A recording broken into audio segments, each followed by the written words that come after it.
दीपावली ख़त्म हो गई है और जिसके बाद अब ढेर सारा काम घर में दोबारा से हो गया है। आप पूछेंगे कि सारी साफ़ सफाई सब चीज़ें तो पहले हुई थी, अब कौन सा काम हो गया है। तो देखिए, जैसे हमने सारे न्यू कपड़े जो यूज़ किए थे त्योहारों में, उन सबको जो हाथ से धुलने हैं उन्हें हाथ से धोने का काम, जिसको हमें ड्राई क्लीन के लिए भेजना है उसे ड्राई क्लीन करने का काम, और कुछ चीज़ें जो हमने घर को डेकोरेट करने के लिए निकाली थी उस सबको अब फिर से उठा के रखने का काम।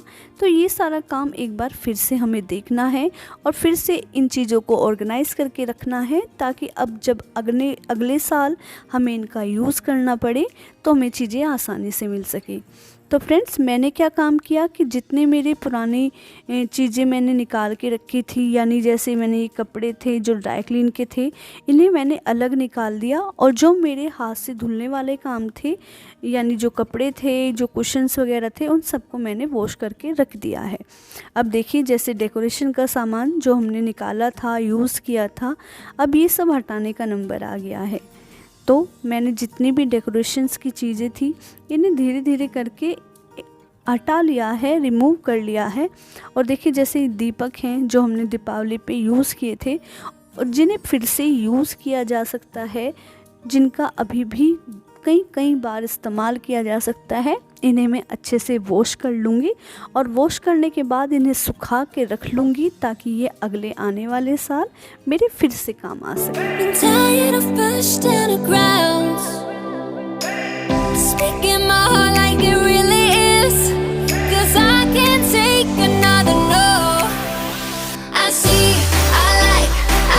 हम सब कितने ही रिच क्यों ना हो, लेकिन उन्हीं चीज़ों को हम बार बार नहीं खरीदते हैं। एक बार यूज़ करने के बाद अगर हम उन्हें अच्छे से उठा के रख दें तो वो साल दर साल चीज़ें चलती जाती हैं। और देखिए, ये जो उर्ली का पानी है इसको भी मैं वेस्ट नहीं जाने दूंगी, इसको भी मैं गमलों में डाल दूंगी और बाकी की चीज़ें अच्छे से ऑर्गेनाइज़ करके रख दूंगी। जो ये कैंडल होल्डर है ये तो मार्केट का है, लेकिन जो इसके अंदर आप कैंडल देख रहे हैं ये मैंने खुद से बनाई थी और आपके साथ कभी ज़रूर शेयर करूँगी। अब तो मेरे पास काफ़ी सारा सामान हो गया है डेकोरेशन का। देखिए, जैसे ये चीज़ें, ये स्टैचू मैं राजस्थान से ख़रीद के लेके आई थी और बहुत खूबसूरत भी लगते हैं और वहाँ की एक खूबसूरत यादें भी इससे जुड़ी हुई है। देखिए, जैसे ये खूबसूरत सी ट्रे भी मैंने इन्हीं के साथ खरीदी। ये जो लाइट है इसे मैं ऐसे ही रहने दूँगी, सारी लाइट्स अभी एकदम से नहीं हटाऊंगी, क्योंकि एकदम से सारी चीज़ें हटाएंगे तो घर बड़ा अजीब सा लगेगा, तो इसे बाद में हटाऊंगी। फ़िलहाल इसे ऐसे ही रहने दूंगी।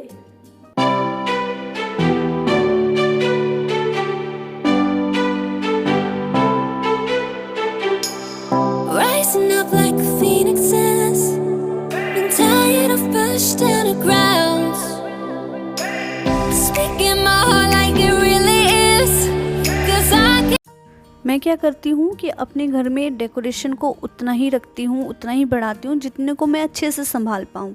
क्योंकि देखिए, मेरे घर में कोई मेड तो है नहीं, सब काम खुद मुझे ही करने पड़ते हैं।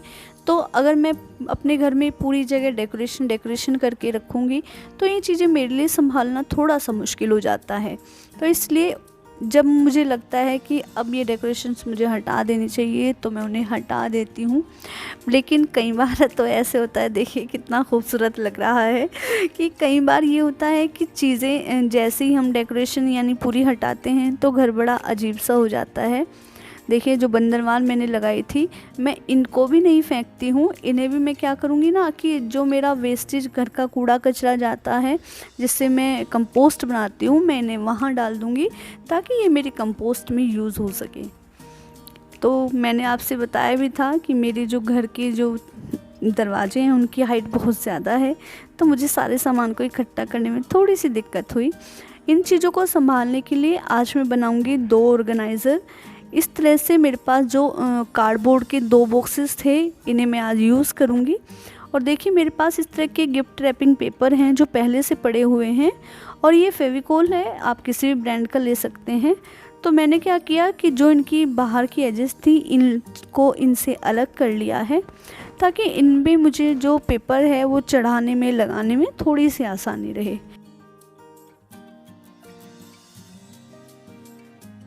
अब जितना मैंने फेविकोल लिया था उतना ही पानी इसके अंदर मैंने ऐड करके अच्छे से मिक्स कर लिया है, क्योंकि पेपर के ऊपर अगर हम डायरेक्ट फेविकोल लगाते हैं तो वो बहुत ज़्यादा लगता है, और अगर इस तरह से आप पानी मिला के लगाएंगे तो पेपर जल्दी पेस्ट भी होगा और आपके पास जो फेविकोल है उसकी क्वांटिटी भी वो कम लगेगी। तो क्या करेंगे, सबसे पहले 2 साइड फेविकोल लगाएंगे और पेपर को पेस्ट करेंगे। तो मैंने एक साइड फेविकोल लगाने के बाद जो बॉटम पार्ट होता है वहाँ फेविकोल लगा लिया है। अब इसके ऊपर मैं इस तरह से पेपर रखूँगी और पेस्ट कर लूँगी। अगर आप इस तरह का कार्डबोर्ड ऑर्गेनाइज़र बनाते हैं तो एक बार एक रफली मेज़रमेंट आप ज़रूर ले लीजिएगा। मेरा तो क्या था, ये पेपर आराम से दोनों साइड आ रहा था तो मैंने इसको इसी तरह से लगा लिया है। तो मेरे पास जो ये फेविकोल था वो वुड ग्लू था। ये काफ़ी स्ट्रॉन्ग होता है और काफ़ी सस्ता भी आता है। फ्रेंड्स, अगर आप इस तरह से फेविकोल का यूज़ करते हैं तो कोशिश कीजिएगा कि जो वुड ग्लू होता है आप उसका यूज़ कीजिएगा, क्योंकि इसकी क्वांटिटी भी ज़्यादा आती है, स्ट्रॉन्ग भी होता है और जो हमारी ओवरऑल इसकी प्राइस होती है वो कम होती है। अब क्या करेंगे कि दोनों तरफ इस तरह पेपर पेस्ट करने के बाद साइड में कट लगा लेंगे और इसे भी इसके ऊपर इस तरह से पेस्ट कर लेंगे। देखिए, इधर पे मेरा जो पेपर था वो थोड़ा सा छोटा पड़ गया था, तो मैं क्या करूँगी, इसके ऊपर एक एक्स्ट्रा पेपर अलग से पेस्ट करूँगी। अब देखिए, चारों तरफ से इस तरह से पेस्ट कर लिया है। अब दूसरी साइड क्या था कि देखिए ये पेपर इस तरह से आ गया था तो मैंने इसे कट नहीं किया और इसी तरह से पेस्ट कर लिया है। अब ऊपर की साइड थोड़ा सा पार्ट एक्स्ट्रा था, उसे पेस्ट किया और देखिए दूसरी साइड क्या था, इस तरह से थोड़ा सा छूट गया था तो एक छोटा सा पेपर कट करेंगे और इसके ऊपर अच्छे से पेस्ट कर लेंगे। अब मैंने क्या किया है कि इसके अंदर पेपर नहीं लगाया है, आप चाहें तो पेपर लगा सकते हैं।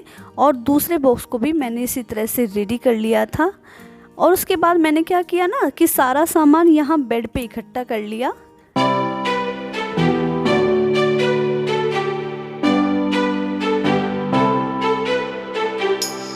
Rising up like phoenixes, been tired of pushed underground, speaking my heart like it really is, 'cause I ये मेरे पास फ्लोटिंग कैंडल हैं जो पूरी तरह से यूज़ हो गई हैं और जिनके खाली बॉक्स हैं।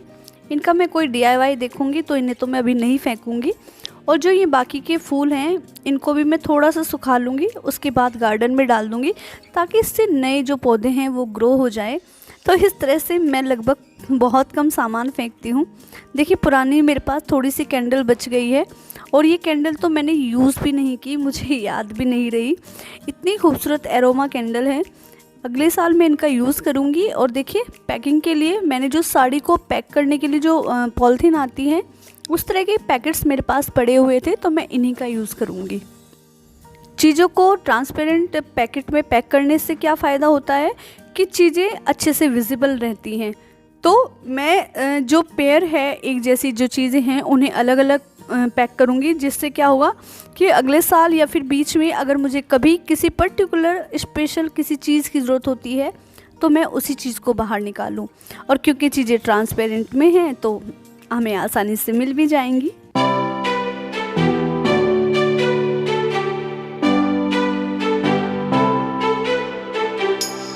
rising up like phoenixes, been tired of pushed underground. पहले मैं क्या करती थी कि सारे जितने भी डेकोरेशंस की मालाएं वगैरह होती थी इन्हें एक ही जगह पैक कर देती थी। उससे क्या दिक्कत होती थी कि चीज़ें एक जगह उलझ जाती थी आपस में और थोड़ी थोड़ी मुड़ जाती थी, तो जो इनकी एक्चुअल ब्यूटी होती थी वो धीरे धीरे ख़राब हो जाती थी। लेकिन पिछले कई सालों से अब ऐसा नहीं होता है, मैं इन्हें अलग अलग पैक करती हूँ और मैंने देखा है कि इसकी वजह से क्या हुआ है कि पिछले कई सालों से मेरी कोई भी चीज़ ख़राब नहीं हुई है और काफ़ी सालों से मेरे पास ये सब सामान बना हुआ है। आप भी एक बार इस तरह से अलग अलग पैक करके ज़रूर देखिएगा और फिर देखिएगा कि आपको कुछ फ़ायदा हुआ है या नहीं हुआ है, और मुझे कमेंट करके आप ज़रूर बताइएगा। और काफ़ी सारा सामान तो मेरे पास इतने सालों से है कि मैं आपको बता भी नहीं सकती कि कितने सालों से मैं उनका यूज़ कर रही हूँ। और देखिए, ये तो मेरा अपना DIY है और शादी के कुछ सालों बाद मैंने ये बनाया था और अभी तक भी ये कितना खूबसूरत बना हुआ है और मेरी शादी को तो काफ़ी टाइम हो गया है। और देखिए जब मैं इसको लगा देती हूँ और दूर से हम इसको देखते हैं या और भी कोई देखता है तो उसको यही लगता है कि ये असली गेंदे की मालाएँ लगी हुई हैं। तो इसे भी मैं अच्छे से पैक करके रख देती हूँ। इसी वजह से ये आज तक बहुत खूबसूरत बना हुआ है और आराम से वॉश भी हो जाता है। हल्के से माइल्ड शैम्पू से या फिर डिटर्जेंट से आप इन्हें साफ़ करके रख सकते हैं, ईज़िली साफ़ हो जाते हैं। तो मैंने क्या किया कि जो थोड़ी हैवी मालाएं थी उनके पैकेट्स को थोड़ा सा बड़ा बनाया है और जो छोटी छोटी मालाएं थी या छोटी सामान थे उनके पैकेट्स को थोड़ा सा छोटा बनाया है ताकि वो छोटे छोटे स्पेस में आराम से आ सके। अब देखिए माता की चौकी का जो ये मैंने अलग से आसन लिया हुआ है इसको भी मैंने पैक कर दिया है। इस तरह के जो छोटे दीपक होते हैं ये मैं अपने गार्डन में यूज़ कर लेती हूँ। इन्हें मैं उठा के नहीं रखूँगी, बस जो बड़े दीपक हैं इन्हें उठा के रखूँगी और अगले साल इनका जो DIY है आपके साथ शेयर करूँगी।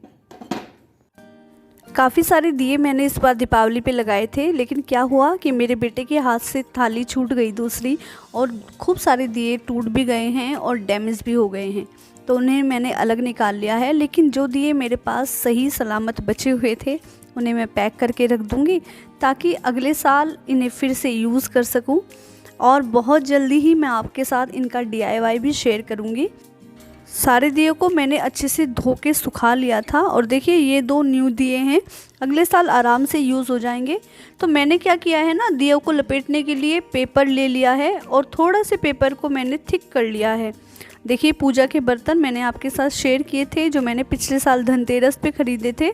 मैं इनको पूजा के तुरंत बाद इस तरह से नॉर्मल सी पॉलीथीन के जो हमारे पास क्लॉथ बैग आते हैं इनके अंदर लपेट के रख देती हूँ।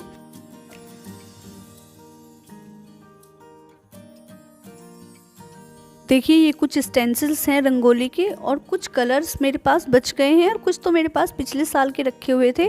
तो इनके लिए मैंने एक क्या काम किया है कि एक शू बॉक्स के ऊपर इस तरह से गिफ्ट रैपिंग पेपर चढ़ा लिया है और इसको मैं यूज़ करूँगी एज ए ऑर्गेनाइज़र, क्योंकि क्या होगा कि इसके अंदर मेरे कलर्स आराम से रखे भी रहेंगे और मुझे ढूंढने में भी थोड़ी सी आसानी रहेगी।